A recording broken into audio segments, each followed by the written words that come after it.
നമ്മുടെ ആദിലയുടെ അടുത്ത് ഒണിയിൽ സംസാരിക്കുന്നുണ്ട്. അനുമോളെക്കുറിച്ച് നീ ഇന്ന് മോർണിംഗ് ടാസ്കിൽ പറഞ്ഞ ഒരു കാര്യത്തെക്കുറിച്ച്. അപ്പം ആദില പറയണ ചേട്ടാ, അവൾ ഗെയിമാണ് കളിക്കുന്നത്, ഞാനും അതേ ഗെയിം തന്നെയാണ് കളിക്കുന്നത്. അപ്പോൾ ഒണിയിൽ പറയുന്നുണ്ട് അങ്ങനെയാണെങ്കിൽ കുഴപ്പമില്ല, അത് നിൻ്റെ ഇഷ്ടം, പക്ഷെ നിനക്ക് പുറത്ത് നെഗറ്റീവ് വരും.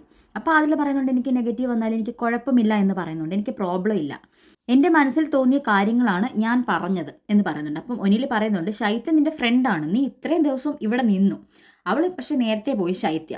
അപ്പോൾ അവളെ സംബന്ധിച്ച് അവളൊരു പുറത്തെ വ്യൂവറാണ്. അവരിൽ ഇൻഫ്ലുവൻസ് ആയിട്ടൊന്നും അല്ലല്ലോ നീ ഇങ്ങനത്തെ കാര്യങ്ങളൊക്കെ പറഞ്ഞതെന്ന് ചോദിച്ചപ്പോൾ അല്ലല്ല, ഞാൻ അവരിൽ ഒരു ഇൻഫ്ലുവൻസും ആയിട്ടില്ല, ഫ്രണ്ട്ഷിപ്പിൻ്റെ പേരിൽ ഞാൻ കണ്ണടച്ചിരുന്നൊരു വ്യക്തിയാണ്, ഇപ്പം ഞാൻ എൻ്റെ കണ്ണ് തുറന്നു, അപ്പം എനിക്ക് പറയാൻ തോന്നിയ കാര്യങ്ങൾ ഞാൻ പറഞ്ഞു എന്ന് പറയുന്നത്. അപ്പോൾ ഒനിൽ പറയുന്നുണ്ട് ശൈത്യയ്ക്ക് ഒരുപാട് ട്രോമകൾ ഉണ്ടായിട്ടുണ്ട്, അനിമോൾഡ് ഇഷ്യൂസ് കാരണം അവൾക്ക് ഒരുപാട് പ്രശ്നങ്ങൾ പുറത്ത് സംഭവിച്ചിട്ടുണ്ട്, ആ ഒരു കട്ടപ്പ വിളിയിൽ നിന്നൊക്കെ. പക്ഷെ ആ ഒരു ബാഗേജ് അല്ലെങ്കിൽ ശൈത്യയ്ക്കുണ്ടായ പ്രശ്നങ്ങൾ നീ നിൻ്റെ തലയിൽ എടുത്ത് വെക്കരുത് എന്ന് ഒനിൽ വ്യക്തമാക്കി പറഞ്ഞു കൊടുക്കുന്നുണ്ട്. അതിനുശേഷം ഒനിൽ പറയുന്നുണ്ട് ലക്ഷ്മിയെ എന്താ എടീന്ന് വിളിച്ചത് ഒരു ഷാനവാസ് സോറിയൊക്കെ ചോദിച്ചു, അവളുടെ ആൾക്കാർ ഇപ്പോൾ അത് അവിടുത്തെ എടുത്തിട്ട് പൊരിക്കുകയായിരിക്കും, ലൈക്ക് അടിപൊളി മാസാക്കുമായിരിക്കും, സോറിയൊക്കെ പറഞ്ഞില്ല ഷാനവാസ്, അതൊരിക്കലും അയാൾ ചെയ്യരുതായിരുന്നു എന്നൊക്കെ പറയുന്നുണ്ട്. കാരണം മോർണിംഗ് ടാസ്കിൽ നിന്ന് ആരോടെങ്കിലും സോറി ചോദിക്കാനുണ്ടോ എന്ന് ചോദിച്ചപ്പോൾ ലക്ഷ്മി എടി പൊടി എന്നൊക്കെ വിളിക്കരുതെന്ന് പറഞ്ഞിട്ട് ഞാൻ വിളിച്ചു എന്നതിന് സോറി ചോദിക്കുമായിരുന്നു ഷാനവാസ്. അപ്പോൾ അത് ഒണിയിൽ ഇഷ്ടപ്പെട്ടില്ല, അപ്പോൾ അത് അതിലോട് ഷെയർ ചെയ്തു.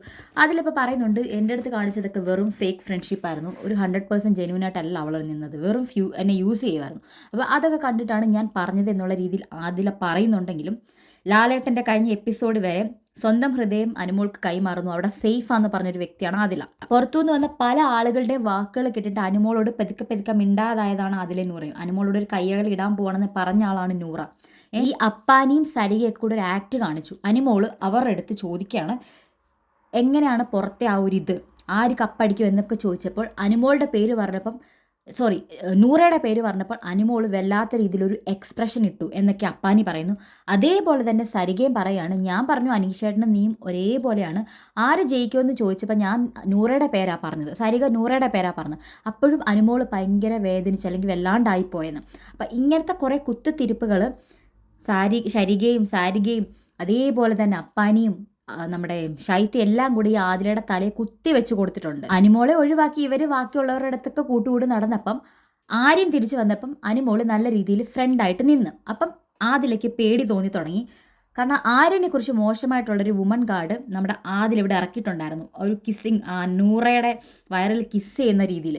അപ്പം അനുമോള് പോയി ആര്യൻ്റെ അടുത്ത് മിണ്ടിക്കഴിഞ്ഞാൽ നാളെ ആര്യൻ എന്തെങ്കിലും പ്രശ്നങ്ങൾ ഈ ഒരു കാര്യത്തിൻ്റെ പേരിൽ ഉണ്ടാക്കുവാണെങ്കിൽ എല്ലാവരും കൂടെ ഞങ്ങളുടെ മേൽ തിരിയും, അത് അനുമോൾക്ക് നല്ല രീതിക്ക് വരും എന്ന് മനസ്സിലാക്കി ആദിൽ അപ്പം തന്നെ ആര്യൻ്റെ അടുത്ത് അവിടെ സോറിയും പറഞ്ഞ്, എന്നിട്ട് അനുമോള് ആര്യനെക്കുറിച്ച് മോശമായിട്ട് പല വാക്കുകളും പറഞ്ഞിട്ടുണ്ടായിരുന്നു. എന്നിട്ട് ആര്യനോട് അനുമോള് പോയി ഒരു ഇതും ഇല്ലാണ്ട് മിണ്ടുന്നത് കണ്ടു എന്ന് ആദില പറഞ്ഞു. ശരിക്കും ആദിലല്ലേ ആ തെമ്മാടിത്തരം ഇവിടെ കാണിച്ചത്? ആര്യനെക്കുറിച്ച് മോശമായിട്ടുള്ള വാക്കുകൾ പലതും പറഞ്ഞു ആദില നൂറയും കൂടെ ആര്യൻ വന്ന സമയത്ത് ഒരു നാണവും ഇല്ലാതെ പോയി മിണ്ടി. അപ്പോൾ അനുമോളും ആര്യനോട് മിണ്ടുന്ന കണ്ടപ്പോൾ നാളെ ഞങ്ങൾക്ക് എന്തെങ്കിലും പ്രശ്നം വരുമോ എന്ന് പേടിച്ചിട്ടാണ് ആ ഒരു കോംപ്രമൈസ് ആക്കാൻ വേണ്ടിയിട്ട് ആദില ആര്യനോട് അവിടെ സോറി പറഞ്ഞത്. അന്ന് നൂറെ എന്തോരം വഴക്ക് പറഞ്ഞ ആളായിരുന്നു ഈ ആദിലെന്നറിയാവോ? അപ്പം ഇങ്ങനത്തെ ഉള്ള കുറേ കാര്യങ്ങൾ വെച്ചിട്ട് ആദിലയുടെ മനസ്സിൽ കുത്തിയിരുന്ന് ലാസ്റ്റിൽ നമ്മുടെ അനുമോള് ആദിലോട് PR-ൻ്റെ കാര്യം, മറ്റേ അക്ബറിൻ്റെ PR-ൻ്റെ കാര്യം എന്തോ അനുമോള് പറഞ്ഞത് ആദിലെല്ലാവരുടെയും മുൻപിൽ ഇട്ടുകൊടുത്തു, പിന്നെ അനുമോളെ നാറ്റിക്കാൻ വേണ്ടിയിട്ട്.